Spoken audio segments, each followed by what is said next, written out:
Moyen-Âge a commencé en 475 après JC et a duré environ 1000 ans. Nommez 3 changements que les églises ont fait pendant cette période. 1. Plus décoratif. 2. Plus riche. 3. Plus de pouvoir politique. Quelles cultures ont exercé une influence sur les artistes byzantins?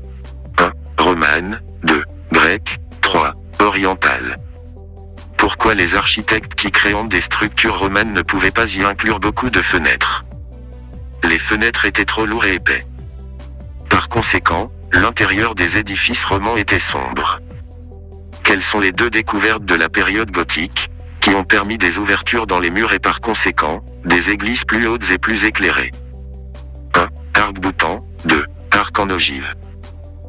Les artistes gothiques peignaient les scènes religieuses avec de la peinture détrempée œufs et de feuilles d'or.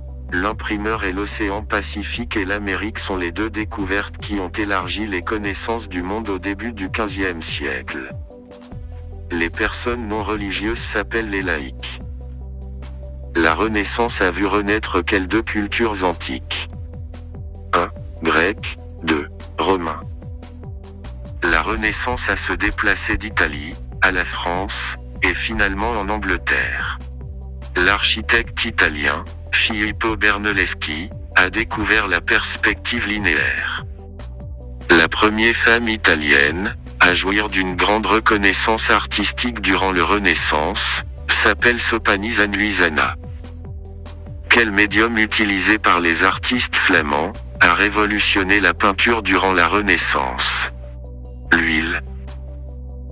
Nommez 2 caractéristiques des œuvres des peintres du Nord, tels que Jan van Eyck et Rogier van der Weyden. 1. Signature d'artistique. 2. L'exactitude de symbole. Tu ne peux pas obtenir les couleurs primaires en les mélangeant. Couleurs qui se retrouvent à l'opposé de l'un l'autre dans le cercle chromatique s'appellent les couleurs complémentaires. Les couleurs monochromes sont les combinaisons formées avec une seule couleur du cercle chromatique en ajoutant du noir ou du blanc. Couleurs qui apparaissent côté à côté dans le cercle chromatique et ont une teinte ou couleur commune s'appellent les couleurs analogues. Les couleurs symboliques sont les couleurs qui représentent quelque chose. Par exemple, le rouge signifie arrête. Les couleurs arbitraires sont les couleurs à la préférence personnelle de l'artiste pour exprimer un message.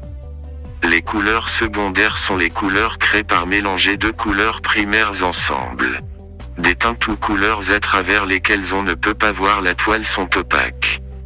Les couleurs tertiaires sont obtenues par mélanger une couleur primaire avec un coulé secondaire. Les couleurs optiques sont les couleurs que tu peux voir. La nuance c'est le valeur claire d'une couleur.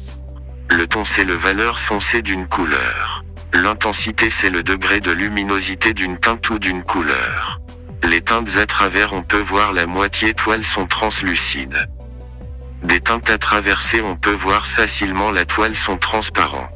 La couleur c'est un élément de la composition qui résulte de la réflexion de la lumière.